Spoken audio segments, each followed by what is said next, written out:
할아버지, 저 정말 서울대 갈 수 있을까요? 17살 박수진이 떨리는 목소리로 물었어요. 새벽 4시, 온 세상이 잠들어 있을 시간에 수진이 가정만큼은 희망의 불빛이 켜져 있었거든요. 75세 할아버지 박영식이 병원 진단서를 조용히 서랍에 넣으며 답했어요. 수진아, 할아버지가 30년간 가르쳐온 아이들 중에서 너만큼 간절한 아이는 없었단다. 그런데 이 평범해 보이는 가족에게는 아무도 모르는 엄청난 비밀들이 숨어 있었어요. 부엌에서는 72세 할머니 정순이가 15년째 변하지 않은 새벽 의식을 치르고 있었어요. 3살 때 엄마가 떠난 후부터 시작된 일상이었거든요. 우리 수진이가 꿈을 이루려면 할머니는 정성스럽게 도시락을 싸며 중얼거렸어요. 그런데 할머니의 낡은 서랍 깊숙한 곳에는 30년간 몰래 모아온 통장들이 숨어 있었어요. 도대체 얼마나 모았을까요? 할아버지 책상 위에는 30년 전 제자들이 보낸 편지들이 가득했어요. 선생님 덕분에 오늘의 제가 있습니다. 라고 적힌 편지들 말이에요. 하지만 이 편지들이 곧 수진이의 인생을 완전히 바꿔놓을 거라는 걸 그때는 아무도 몰랐거든요. 할아버지는 일기장을 펼치며 적었어요. 30년간 수천 명을 가르쳤지만 마지막 제자가 가장 소중하다. 수진이가 교복을 입고 계단을 내려오자 할아버지가 환하게 웃었어요. 수진아, 오늘도 함께 공부할까? 5년째 계속된 새벽 공부 시간이었어요. 할아버지, 공부는 제가 세상에 굴복하지 않기 위한 무기예요. 수진이의 또렷한 대답에 할아버지의 눈가에 살짝 눈물이 맺혔어요. 이 아이를 위해서라면 목숨이라도 바칠 수 있을 것 같았거든요. 그런데 이 따뜻한 가족에게는 15년간 숨겨온 엄청난 진실이 있었어요. 엄마가 정말로 바람을 피워서 떠난 걸까요? 그리고 왜 할아버지는 매일 병원 진단서를 숨기고 있을까요? 할머니가 몰래 모은 그 돈은 대체 어디서 나온 걸까요? 모든 비밀이 하나씩 밝혀지기 시작하면 이 가족의 운명은 완전히 달라질 거예요. 아침 7시 수진이가 학교 갈 준비를 하자 할아버지가 마지막 당부를 했어요. 수진아, 힘들 때마다 기억해라. 너의 꿈은 할아버지의 꿈이고 할머니의 꿈이란다. 수진이는 고개를 끄덕이며 정성스러운 도시락을 받았어요. 그런데 15년 후 이 소녀가 검사가 되어 엄마를 떠나게 만든 그 사람 앞에 나타날 거라는 걸 그때는 아무도 몰랐거든요. 안녕하세요. 검사 박수진입니다. 혹시 저 기억하세요? 지금부터 본격적으로 이야기 시작하겠습니다. 수진아, 성적표 좀 보자. 할아버지가 조심스럽게 말했어요. 수진이는 주저하며 가방에서 성적표를 꺼냈거든요. 국어 2등급, 수학 3등급, 영어 2등급. 나쁘지 않은 성적이지만 서울대는 갈 수 없는 점수였어요. 할아버지, 죄송해요. 수진이의 목소리가 작아졌어요. 할아버지는 안경을 벗고 깊은 한숨을 쉬었어요. 현실은 생각보다 가혹했거든요. 성적이 문제가 아니야, 수진아. 할아버지가 다정하게 말했어요. 할아버지가 30년간 가르쳐 본 경험으로는 내가 충분히 할 수 있어. 다만, 할아버지는 잠시 말을 멈췄어요. 과외비, 학원비, 참고서비, 모든 게 돈이었거든요. 우리가 해결해야 할 건 다른 거란다. 할아버지의 눈빛에는 걱정이 가득했어요. 사랑만으로는 해결되지 않는 현실적 문제들이 있었거든요. 그때 현관문이 열리는 소리가 들렸어요. 45살 아버지 박정수가 일용직 일을 마치고 돌아온 거였어요. 아버지, 어머님 수진아. 피곤한 얼굴로 인사하는 아버지를 보며 할아버지의 마음이 복잡해졌어요. 15년 전 아내가 떠난 후 아들은 완전히 변해버렸거든요. 책임감도 의욕도 잃어버린 채 하루하루 버티기만 하는 모습이 안타까웠어요. 정수야, 수진이 교육비 문제 좀 상의하자. 할아버지가 말했지만 아버지는 고개만 저었어요.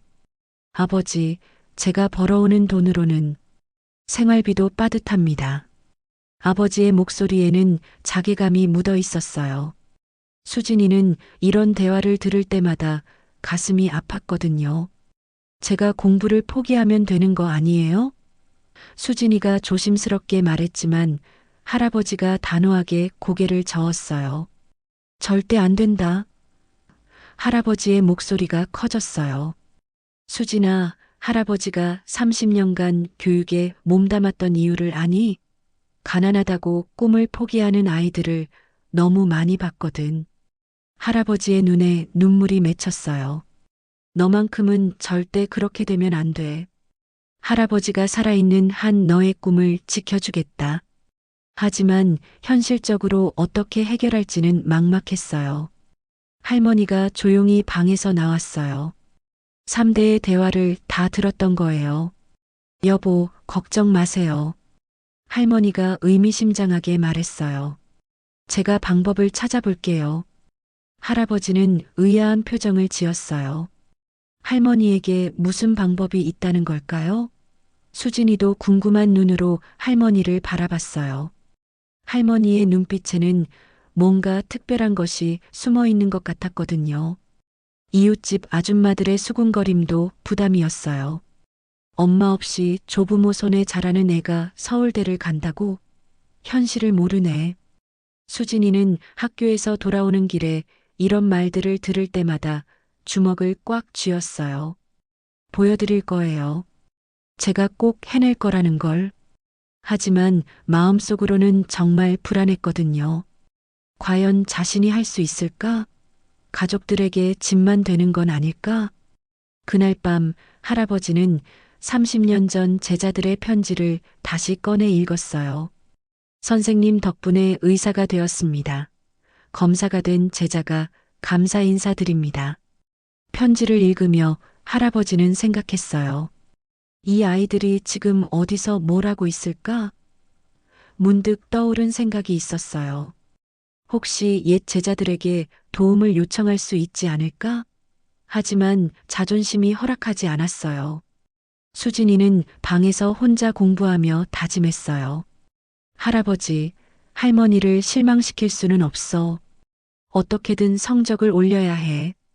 밤늦도록 문제집을 풀며 간절히 기도했어요. 제발 기적이 일어나게 해주세요. 수진이도 모르게 눈물이 떨어졌어요. 17살 소녀에게는 너무 무거운 부담이었거든요. 가족의 희망을 모두 짊어진 것 같았어요. 다음 날 새벽 할아버지는 일기에 적었어요. 수진이를 위해서라면 뭐든 할 수 있다. 하지만 방법을 모르겠다. 그때 할머니가 조용히 다가왔어요. 여보, 내일 은행에 좀 가야겠어요. 할머니의 말에 할아버지가 고개를 들었어요. 은행에? 무슨 일로? 할머니는 잔잔히 미소 지었어요. 30년간 모아둔 게 있거든요. 할아버지의 눈이 커졌어요. 할머니에게 무슨 비밀이 있다는 거였을까요? 다음 날 오후 수진이는 할아버지 방에서 청소를 도와드리고 있었어요. 할아버지가 잠시 화장실에 가신 사이 책상 서랍이 조금 열려 있는 게 보였거든요. 평소에는 절대 열어보지 않았는데 오늘은 왜인지 궁금했어요. 서랍 안에는 30년 된 낡은 일기장이 놓여 있었어요. 1993년부터 2023년까지 수진이의 마음이 두근거렸어요. 할아버지의 30년 인생이 담긴 보물 같은 일기장이었거든요. 수진이는 조심스럽게 일기장을 펼쳤어요. 첫 페이지에는 박영식 교장의 교육일지라고 적혀 있었어요. 교장이었다고? 수진이는 깜짝 놀랐어요.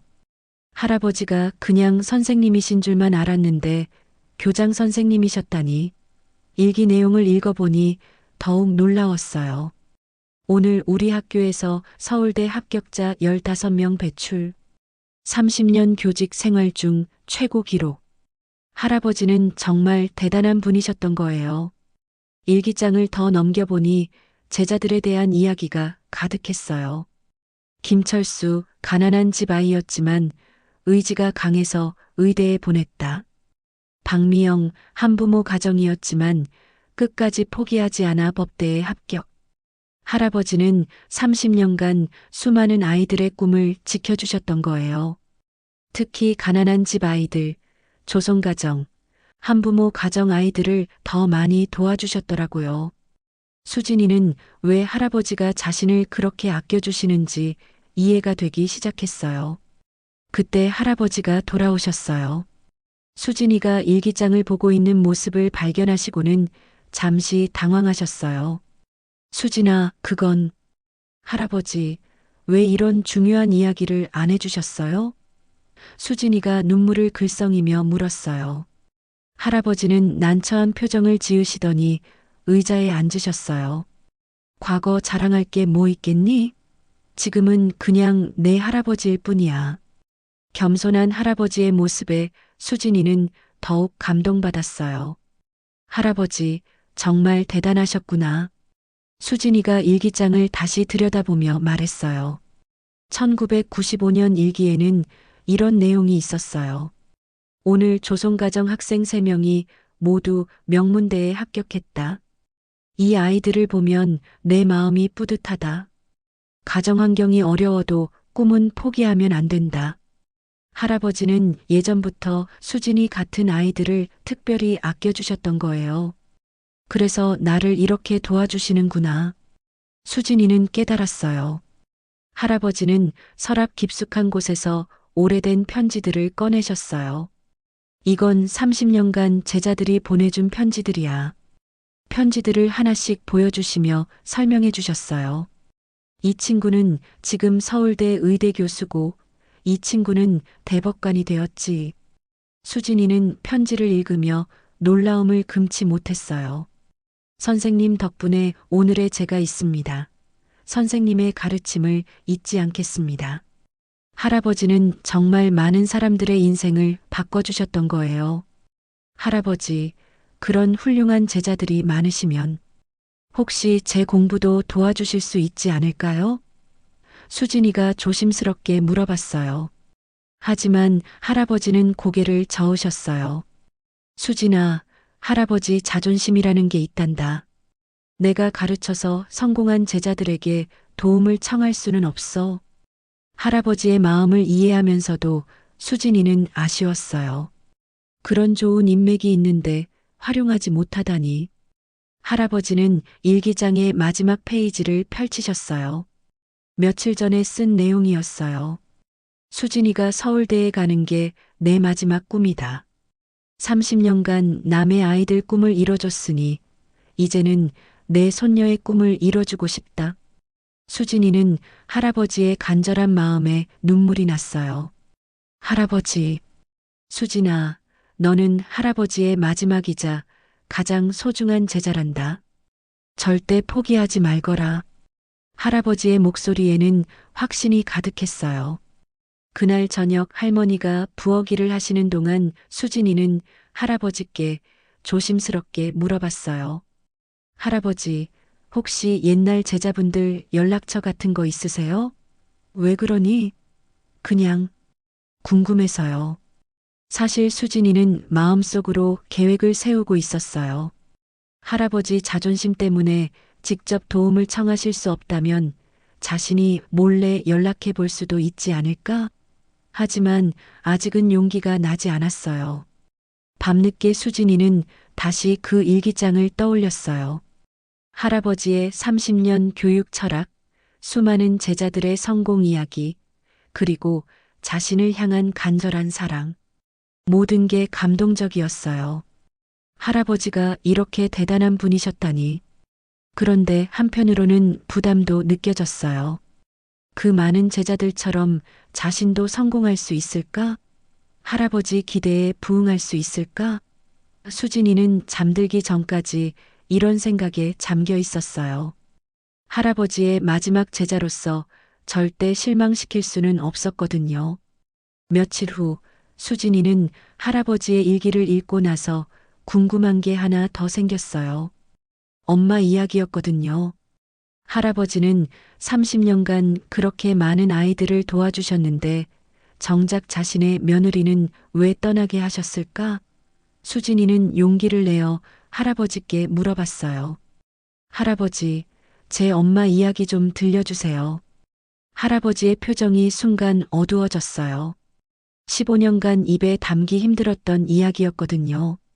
할아버지는 한참을 침묵하시더니 무겁게 입을 열었어요.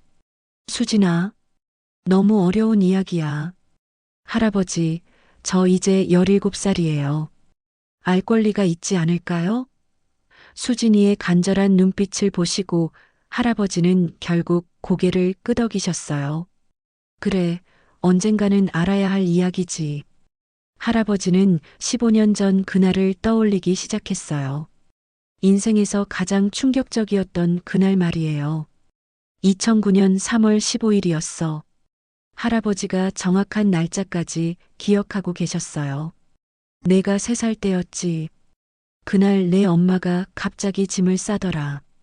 할아버지의 목소리가 떨렸어요. 아버님, 죄송합니다. 더 이상 이 집에 있을 수가 없어요. 며느리의 마지막 말을 생생히 기억하고 계셨거든요.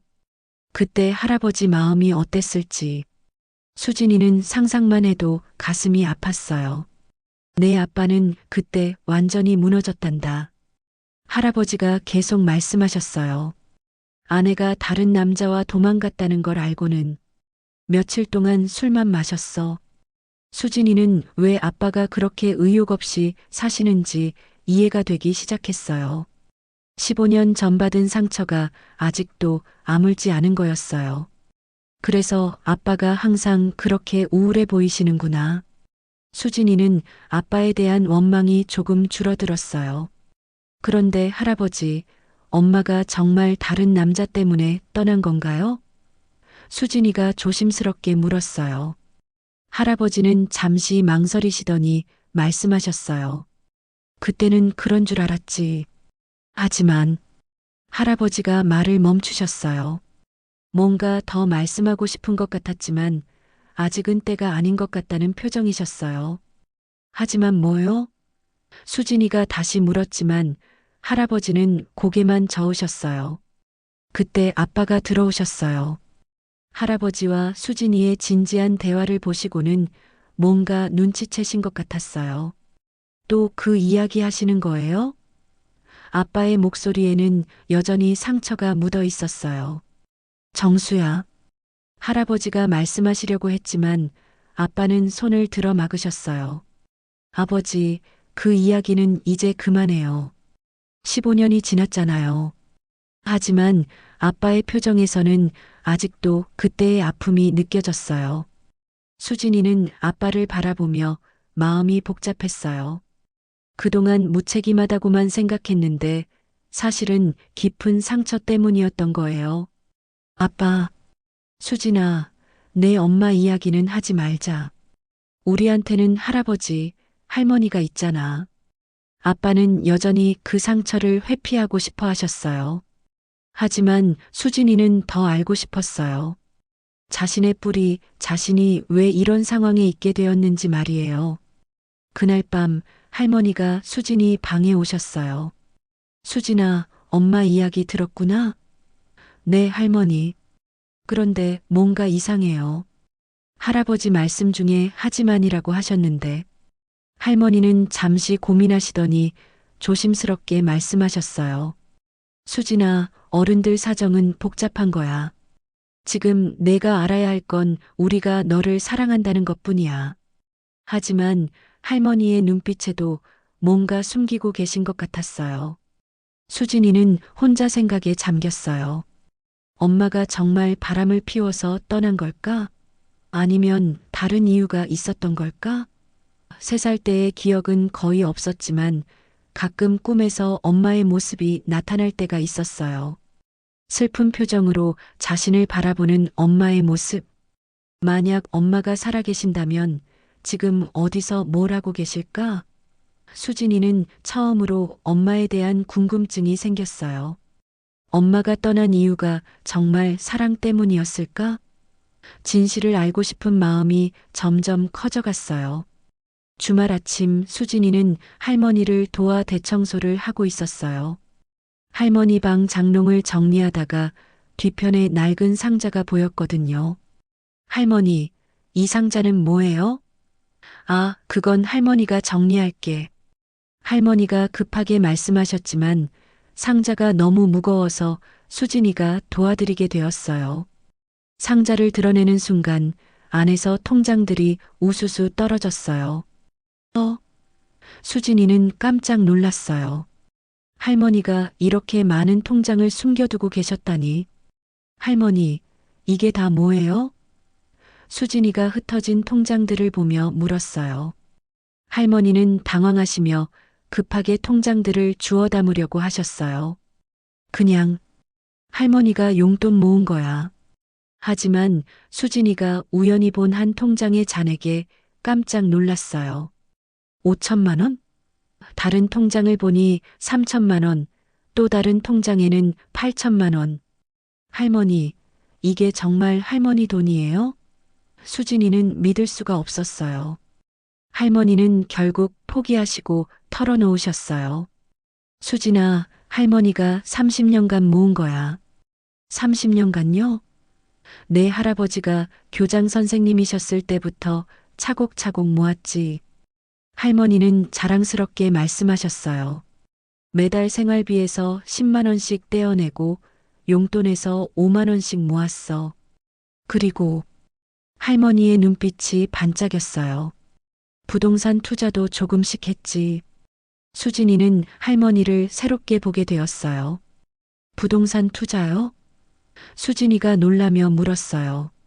할머니는 자신있게 고개를 끄덕이셨어요. 20년 전에 부천 아파트 한 채 샀다가 10년 후에 팔아서 2배로 불렸지. 그 돈으로 또 다른 아파트를 사서. 할머니는 30년간의 투자 이야기를 들려주셨어요. 수진이는 입이 떡 벌어졌어요. 평생 살림만 하신 줄 알았던 할머니가 이렇게 똑똑한 투자가셨다니. 할머니, 정말 대단하세요. 그런데 할머니, 이 돈이 모두 얼마나 되는 거예요? 수진이가 궁금해했어요. 할머니는 잠시 계산하시더니 말씀하셨어요. 통장에 있는 돈이 3억 정도 되고 아파트 2채가 더 있으니까 대략 8억 정도 될 거야. 8억? 수진이는 기절할 뻔했어요. 우리 집이 이렇게 가난한 줄만 알았는데 할머니가 8억을 모아두셨다니. 할머니, 왜 이런 중요한 이야기를 안 해주셨어요? 할머니는 수진이의 손을 꼭 잡으시며 말씀하셨어요. 수진아, 이 돈은 모두 내 교육비를 위해 모은 거야. 수진이의 눈에 눈물이 맺혔어요. 교육비요? 그래. 할머니가 30년간 한 푼, 2푼 모은 이유는 딱 하나야. 언젠가 우리 집에도 공부 잘하는 아이가 태어날 텐데 그때 돈 때문에 꿈을 포기하게 하면 안 된다고 생각했거든. 할머니의 사랑에 수진이는 울컥했어요. 할머니. 수진이가 감동받아 말을 잇지 못했어요. 할머니는 계속 말씀하셨어요. 내가 3살 때 엄마가 떠난 후부터는 더 열심히 모았어. 이 아이만큼은 절대 가난 때문에 꿈을 포기하게 하면 안 된다고 다짐했거든. 할머니의 목소리에는 15년간의 간절함이 담겨 있었어요. 서울대 등록금, 생활비, 대학원까지 모든 게 다 준비되어 있단다. 수진이는 할머니를 꼭 껴안았어요.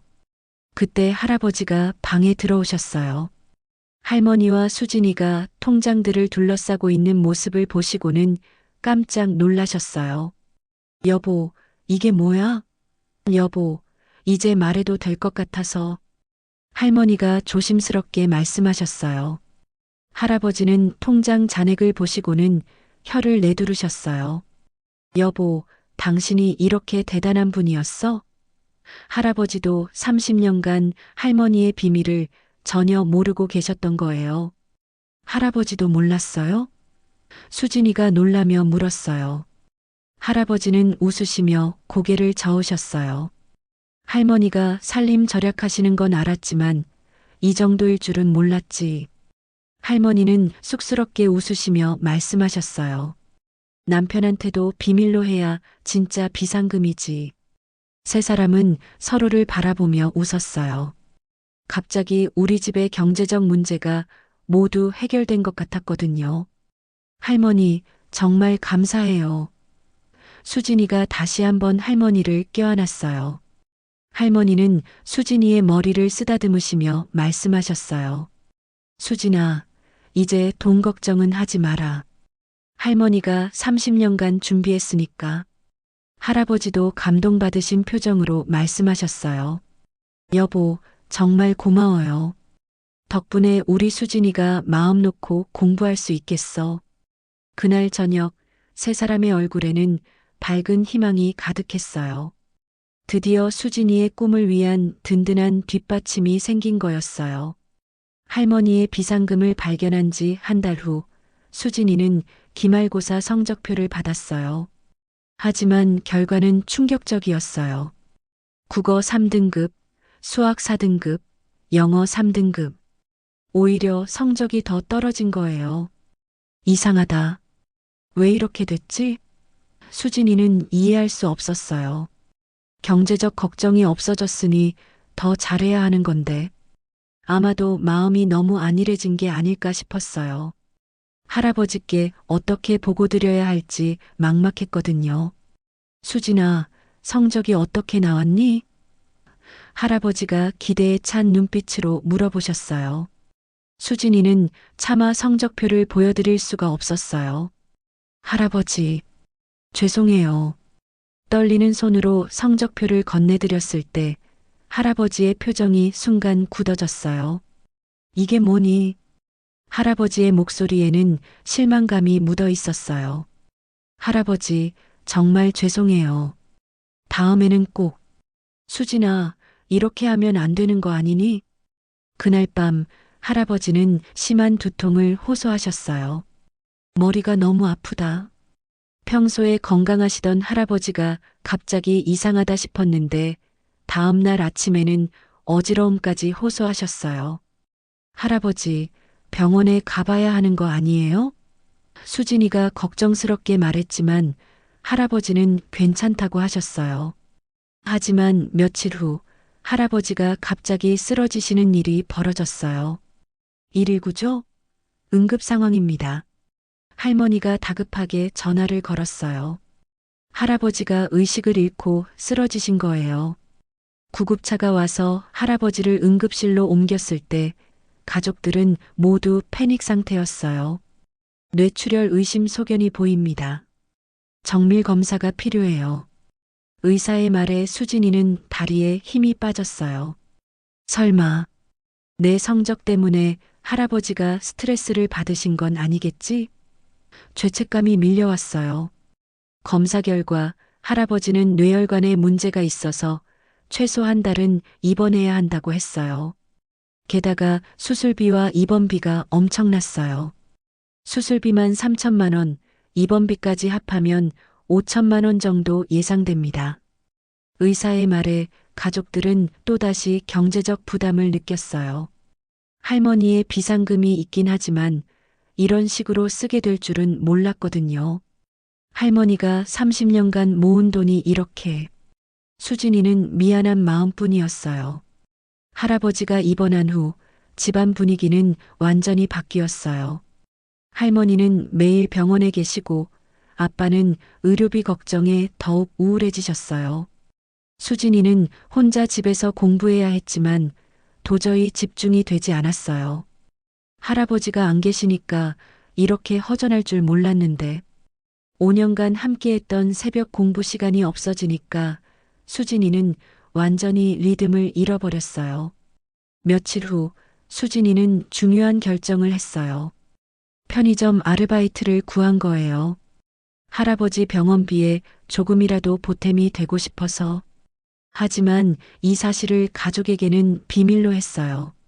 학교 끝나고 밤 10시까지 아르바이트를 하니까 집에 돌아와서는 너무 피곤해서 공부할 기력이 없었어요.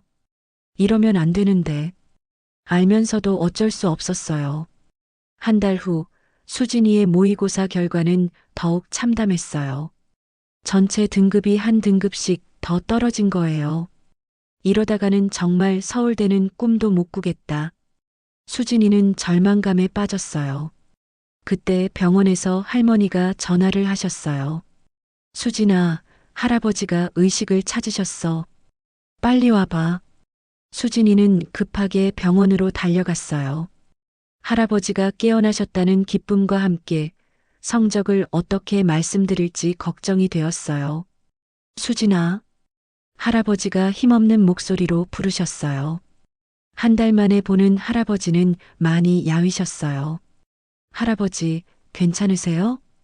응, 괜찮다. 그런데 너는 공부 잘하고 있니? 할아버지의 첫 마디가 공부 이야기였어요. 수진이는 차마 성적이 더 떨어졌다는 말을 할 수가 없었어요. 네, 열심히 하고 있어요.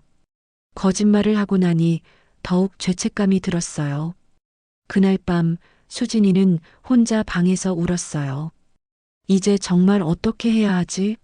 할아버지는 아프시고 성적은 계속 떨어지고 가족들은 걱정뿐이고 모든 게 자신 때문인 것 같았어요. 차라리 공부를 포기하는 게 나을까? 처음으로 이런 생각이 들었어요. 그때 휴대폰에 메시지가 왔어요. 아르바이트하는 편의점 사장님이었어요. 수진아, 내일부터 시간 늘려서 할 수 있니? 시급도 올려줄게. 수진이는 잠시 고민했어요. 더 많이 일하면 공부할 시간은 더욱 없어지지만 할아버지 병원비에 보탬이 될 거였어요. 네, 할게요. 결국 수진이는 공부보다 돈을 선택하고 말았어요. 할아버지가 입원한 지 3주째 되던 날 병원에 뜻밖의 손님들이 찾아왔어요. 혹시 박영식 선생님 계신 병실이 어디인가요? 간병인이 안내한 곳으로 정장을 입은 중년분들이 들어왔어요. 선생님, 그들을 본 할아버지가 깜짝 놀라셨어요. 철수야, 미영아, 너희들이 어떻게 30년 전 제자들이었어요. 수진이는 이들이 누구인지 궁금했어요. 할아버지가 그렇게 반가워하시는 걸 보니 특별한 사람들인 것 같았거든요. 선생님, 입원하셨다는 소식 듣고 바로 달려왔습니다.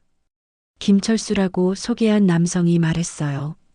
저는 현재 서울대병원 흉부외과 과장입니다.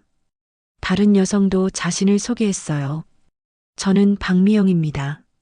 대법원 판사로 일하고 있어요. 수진이는 입이 떡 벌어졌어요. 할아버지의 제자들이 이렇게 대단한 분들이었다니. 선생님 덕분에 오늘의 저희가 있습니다. 모든 제자들이 한 목소리로 말했어요. 더 많은 제자들이 계속 찾아왔어요. 선생님, 안녕하세요. 교수님이 계셨구나. 서울대 의대 교수, 대기업 임원, 법무법인 대표 변호사. 수진이는 믿을 수가 없었어요. 할아버지가 이렇게 많은 성공한 제자들을 두고 계셨다니. 병실이 꽃다발과 과일 바구니로 가득 찼어요. 30년 전에는 모두 가난한 학생들이었는데 할아버지가 감회에 젖어 말씀하셨어요. 선생님, 저희는 모두 조선가정이나 한부모 가정 출신이었잖아요. 한 제자가 말했어요. 선생님이 없었다면 저희는 절대 공부를 계속할 수 없었을 거예요. 다른 제자가 덧붙였어요. 선생님께서 밤늦게까지 무료로 과외해 주시고 참고서도 사주시고. 수진이는 할아버지가 30년 전에도 지금의 자신처럼 어려운 학생들을 도와주셨다는 걸 알게 되었어요. 할아버지의 교육 철학이 얼마나 일관되었는지 감동받았어요. 그런데 선생님, 이 아이가 선생님 손녀님이시죠? 의사인 김철수가 수진이를 보며 물었어요. 그래, 수진이야. 서울대를 꿈꾸고 있죠. 할아버지가 자랑스럽게 소개해 주셨어요. 제자들이 수진이를 보는 눈빛이 따뜻했어요. 아, 그렇구나. 선생님의 마지막 제자네요. 선생님, 이 아이도 저희처럼 훌륭하게 키우고 계시는군요. 제자들의 관심에 수진이는 부담스러우면서도 뿌듯했어요. 그때 한 제자가 조심스럽게 말했어요. 선생님, 혹시 병원비나 다른 걱정되는 일은 없으세요? 할아버지는 괜찮다고 하셨지만 할머니가 솔직하게 말씀해 주셨어요. 사실 병원비가 부담스럽긴 해요. 제자들이 서로 눈빛을 교환했어요. 선생님, 저희가 도와드리겠습니다. 아니야, 그럴 수는 없어. 할아버지가 극구 사양하셨지만 제자들의 마음은 굳어 있었어요. 선생님, 30년 전에 저희가 받은 은혜를 이제야 갚을 때가 된 것 같습니다. 판사인 박미영이 말했어요. 병원비는 저희가 처리하겠습니다. 그리고 수진이 교육비도 걱정하지 마세요. 다른 제자들도 동의했어요. 저희가 번갈아 가며 수진이 공부를 도와드리겠습니다. 각자 전공 분야별로 멘토링도 해드릴게요. 할아버지의 눈에 눈물이 맺혔어요. 얘들아, 선생님께서 저희에게 해주신 말씀 기억하세요? 받은 만큼 베풀어라고 하셨잖아요. 한 제자가 말했어요. 이제 저희가 베풀 차례입니다. 할아버지는 더 이상 말씀을 잇지 못하고 눈물만 흘리셨어요. 30년간 씨앗처럼 뿌린 사랑이 이렇게 큰 나무가 되어 돌아온 거였어요. 수진이도 감동받아 울컥했어요. 이게 바로 할아버지가 말씀하신 교육의 힘이구나. 비로소 이해가 되었어요. 제자들은 구체적인 계획도 세워주었어요. 수진아, 의대에 관심 있으면 김 교수님께, 법대면 박 판사님께 조언을 구해봐. 수학은 제가 도와드릴게요. 전 수학교육과 출신이거든요. 각 분야 전문가들이 수진이의 멘토가 되어주겠다고 나선 거예요. 수진이는 꿈만 같았어요.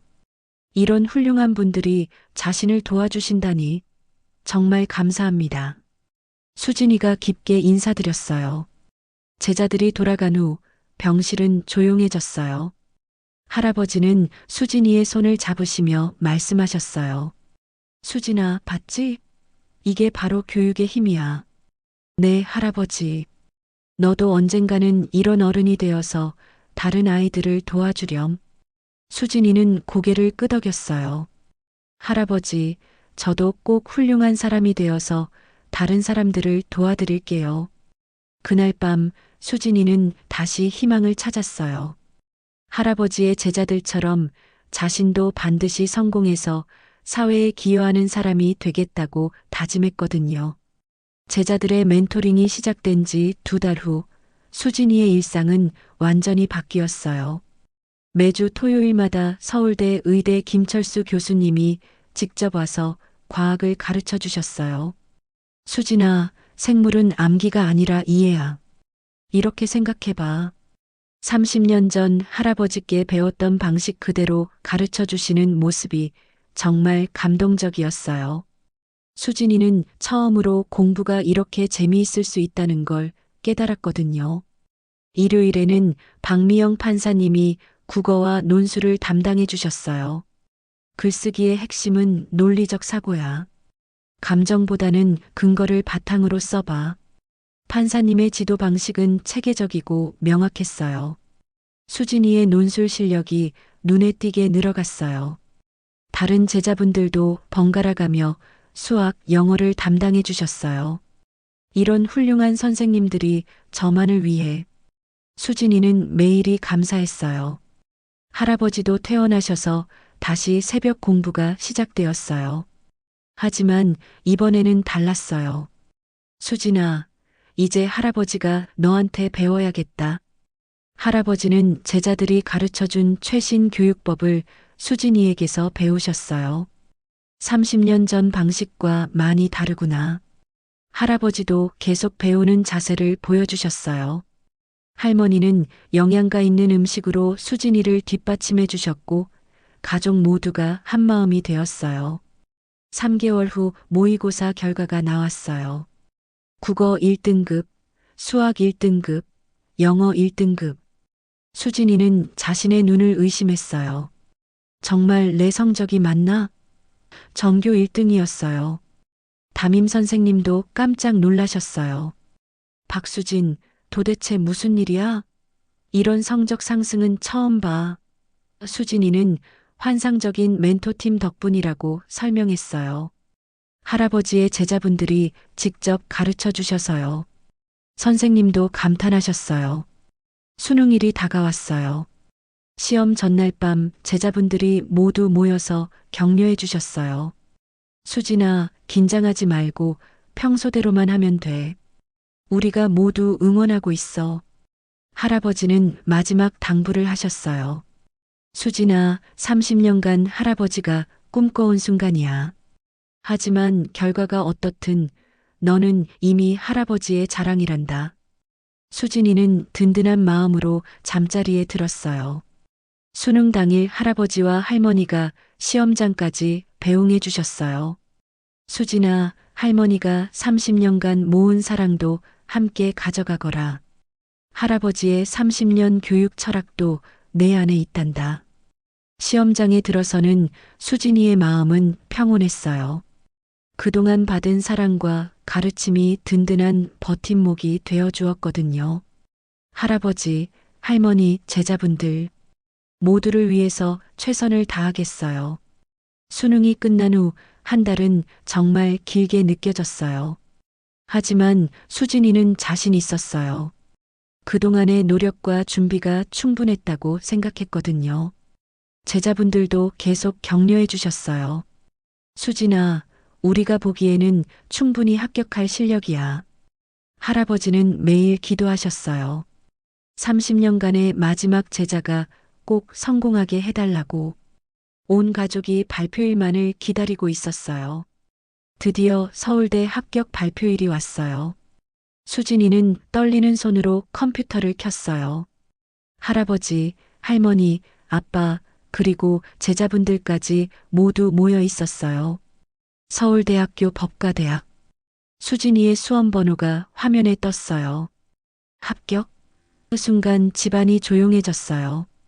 모든 사람들이 믿을 수 없다는 표정을 짓고 있었거든요. 정말 합격했어요.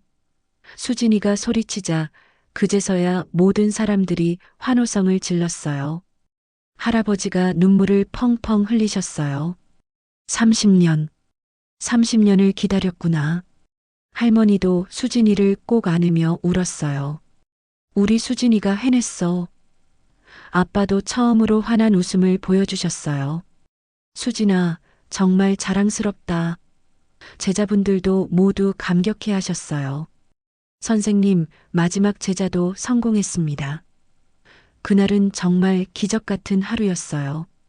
모든 사람의 꿈이 동시에 이루어진 순간이었거든요.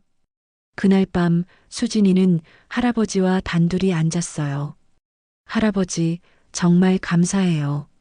할아버지가 없었다면 불가능했을 거예요. 할아버지는 수진이의 손을 잡으시며 말씀하셨어요. 수진아, 이제 진짜 시작이야. 서울대에 가는 게 목표가 아니라 그곳에서 무엇을 배우고 어떤 사람이 될지가 중요해. 수진이는 고개를 끄덕였어요. 네, 할아버지. 저도 언젠가는 할아버지처럼 다른 사람들을 도와주는 사람이 될게요. 그런데 문득 한 가지 궁금한 게 생겼어요. 할아버지, 혹시 엄마께서도 제가 합격했다는 걸 알게 될까요? 할아버지의 표정이 순간 복잡해졌어요.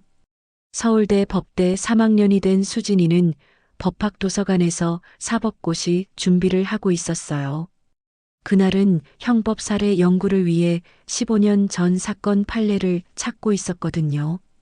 2009년 사채업체 관련 사건들. 컴퓨터 화면을 스크롤하다가 눈에 익은 이름이 보였어요. 최철민? 어디서 들어본 이름 같았는데 갑자기 기억이 났어요. 아빠가 술에 취하시면 중얼거렸던 그 이름이었어요.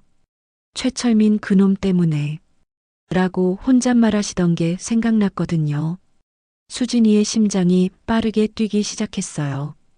수진이는 더 자세히 조사해봤어요. 최철민, 불법 사채업 및 협박죄로 기소. 2009년 3월 바로 엄마가 떠난 그 시기의 사건이었어요. 판례를 읽어보니 더욱 충격적이었어요. 피고인은 채무자 가족을 협박하여 강제로 동거를 요구했으며 수진이는 손이 떨렸어요. 설마 엄마가 바람을 피운 게 아니라 이런 가능성은 생각해 본 적이 없었거든요. 더 많은 자료를 찾아봐야겠다고 생각했어요. 그날 밤 수진이는 집에 돌아와서 인터넷으로 더 많은 정보를 찾았어요. 최철민이라는 이름으로 검색하니 여러 사건들이 나왔어요.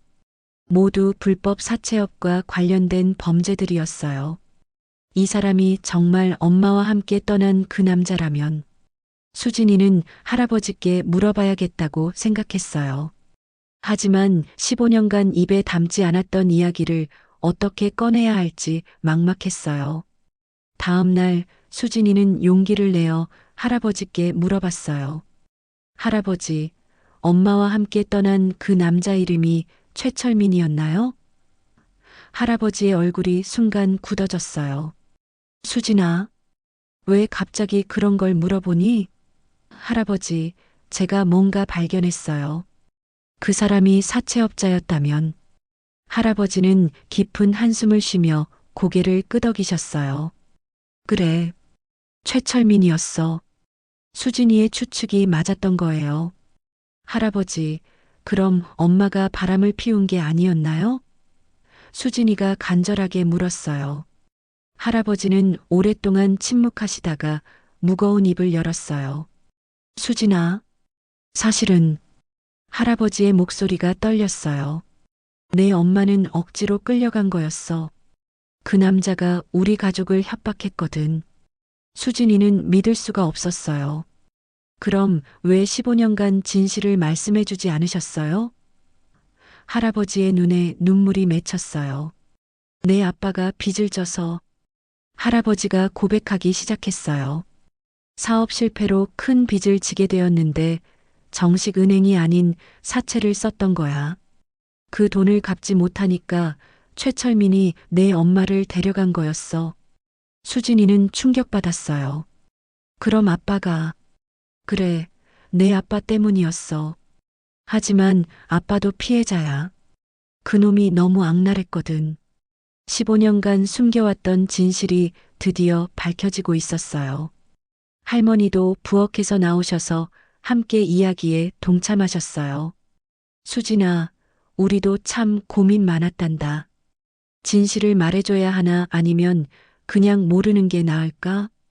할머니의 목소리에도 15년간의 고민이 묻어 있었어요. 엄마를 나쁘게 기억하는 것보다는 차라리. 하지만 할머니, 저에게는 진실을 알 권리가 있지 않았나요? 수진이의 질문에 할머니는 고개를 끄덕이셨어요. 그래, 이제 다 말해줄게. 그때 아빠가 퇴근하셨어요. 진지한 분위기를 보시고는 무슨 일인지 눈치채신 것 같았어요. 또 그 이야기 하시는 거예요? 정수야, 이제 수진이가 다 알아야 할 때가 됐어. 할아버지가 말씀하셨어요. 아빠는 주저앉으며 머리를 감싸주셨어요. 수진아, 미안하다. 다 아빠 때문이야. 15년간 침묵해왔던 아빠의 입에서 드디어 진실이 나오기 시작했어요. 그 당시 사업이 망해서 정말 막막했거든. 그래서 사채를 빌렸는데 아빠가 떨리는 목소리로 고백했어요. 이자가 눈덩이처럼 불어나더라. 그러다가 그놈이 내 엄마를 협박한 거야. 돈을 못 갚으면 딸에게 해를 가하겠다고.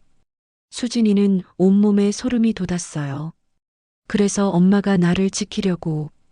그래, 내 엄마는 너를 지키려고 그놈과 함께 떠난 거야. 정말 억지로.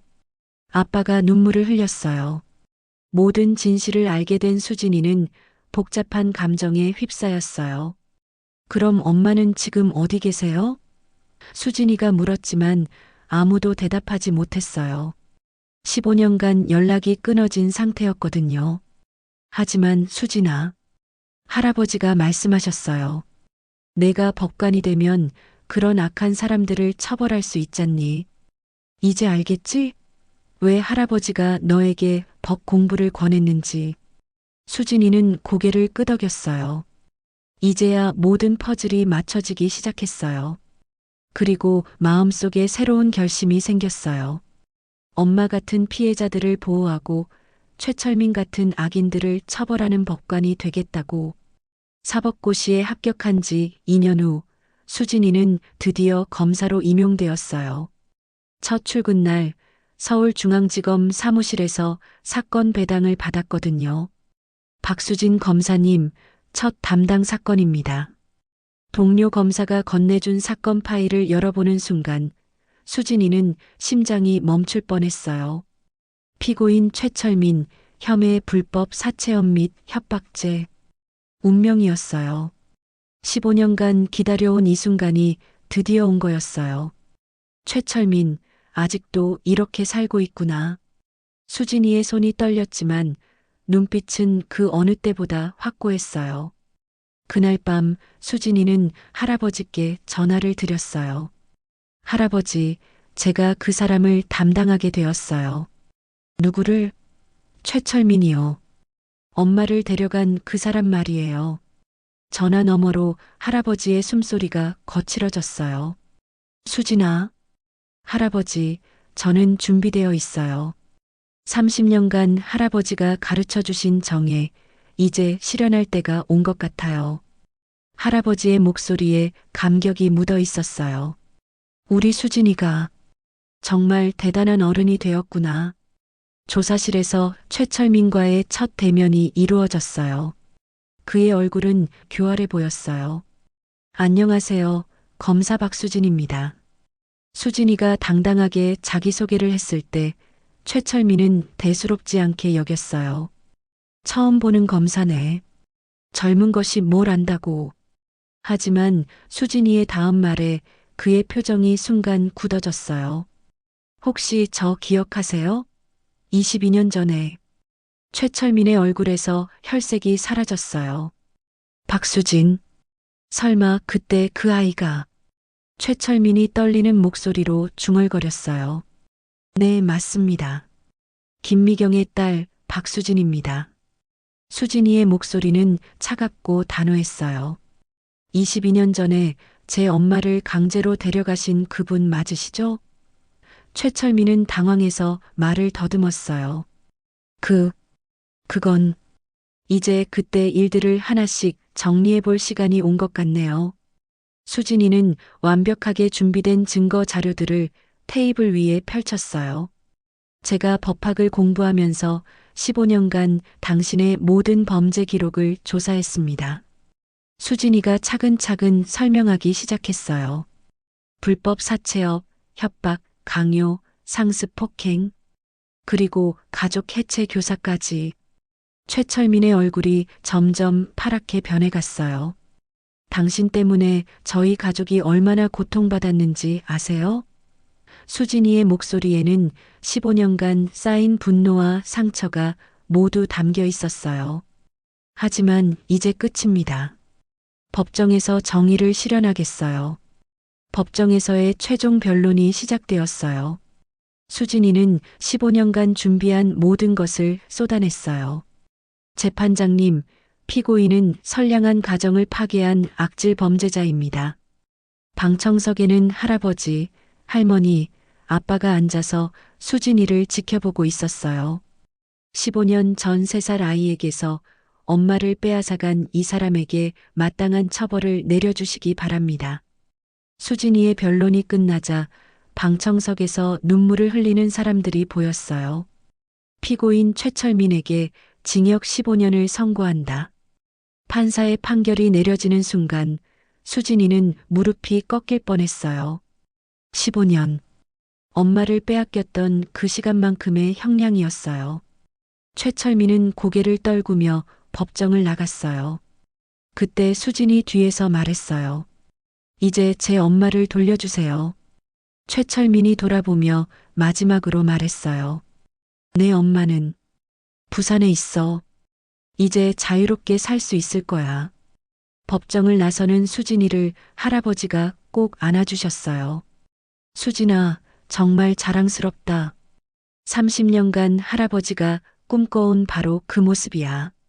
할아버지의 눈에는 눈물이 가득했어요. 교육의 힘이 이런 거구나.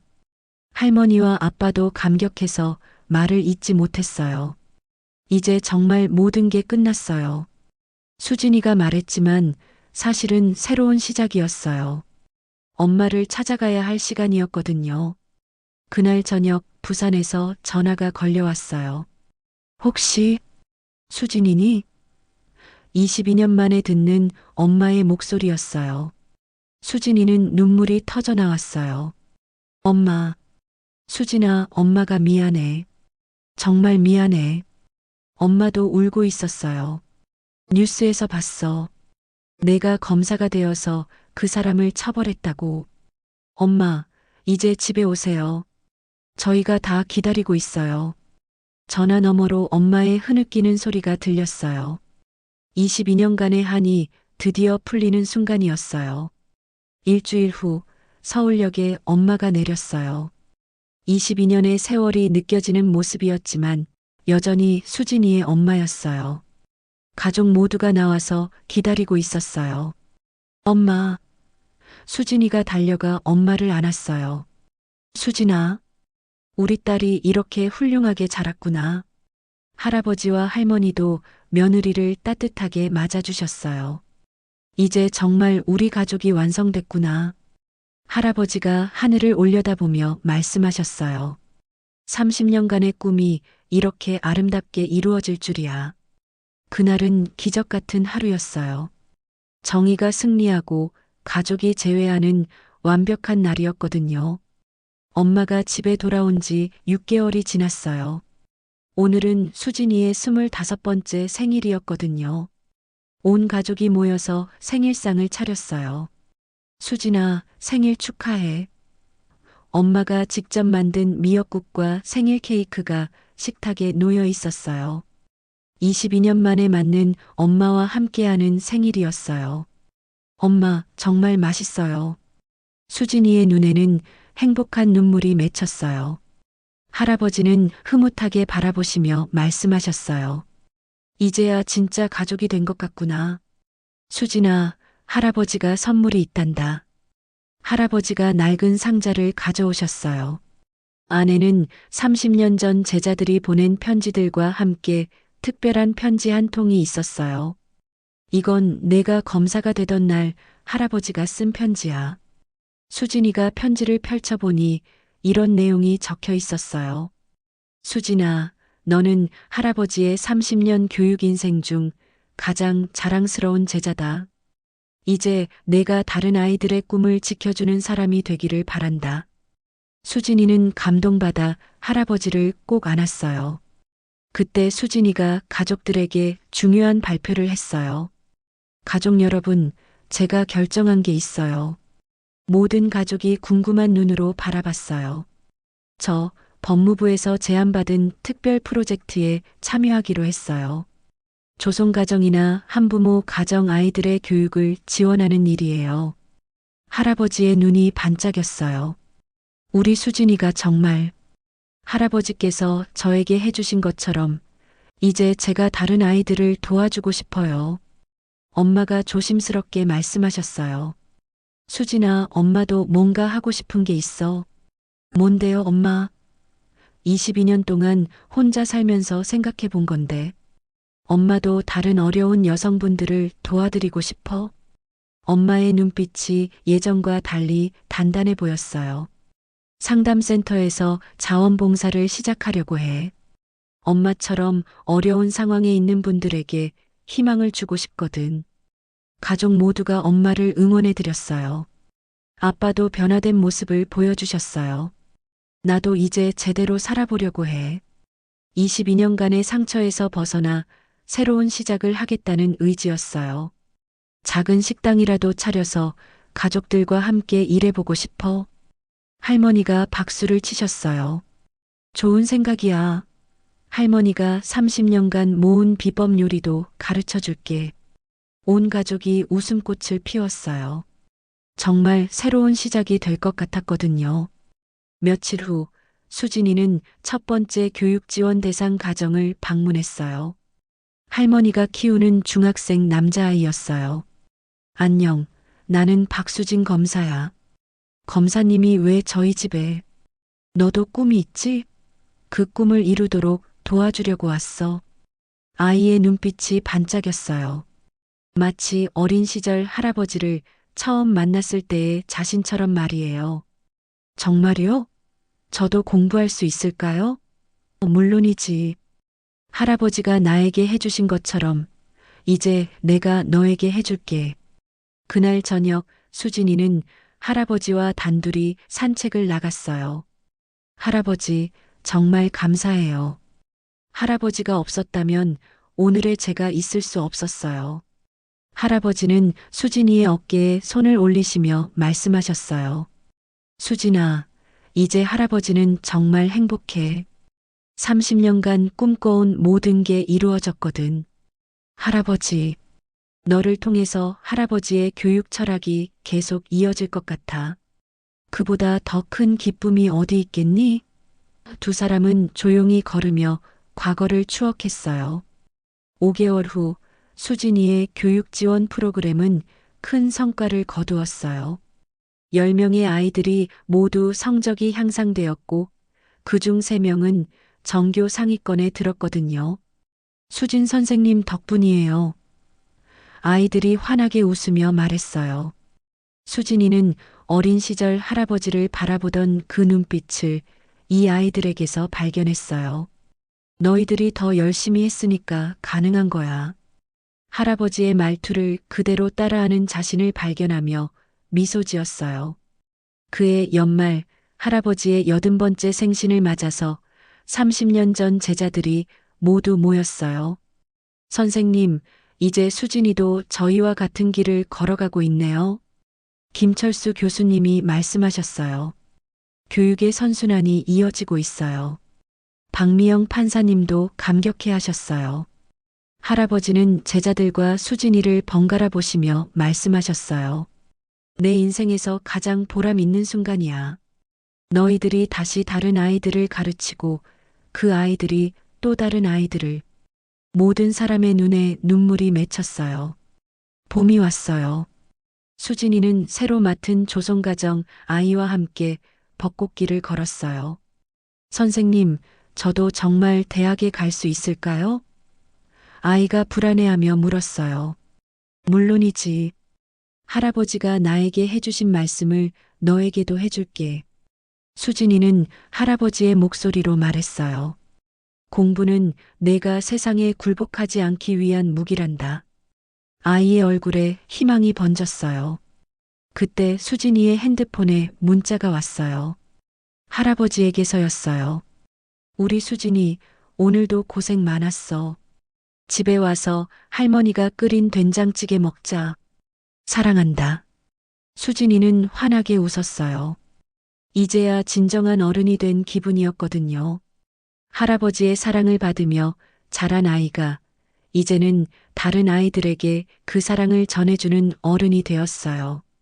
교육의 힘, 가족의 사랑, 그리고 꿈을 포기하지 않는 마음. 이 모든 것이 새로운 기적을 만들어가고 있었어요.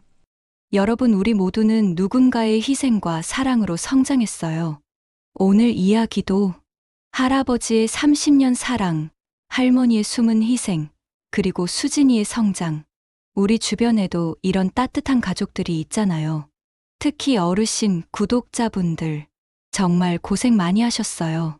여러분의 사랑으로 자란 아이들이 수진이처럼 훌륭하게 컸을 거예요. 댓글로 여러분의 이야기도 들려주세요. 손자, 손녀 자랑, 가족 이야기. 모든 게 소중하거든요. 오늘 이야기가 마음에 드셨다면 좋아요 한번 꾹, 구독과 알림 설정도 부탁드려요. 어머나 사연에서는 앞으로도 여러분의 마음을 따뜻하게 해드릴 진짜 인생 이야기들을 준비하고 있어요. 다음 시간에 또 만나요. 건강하세요.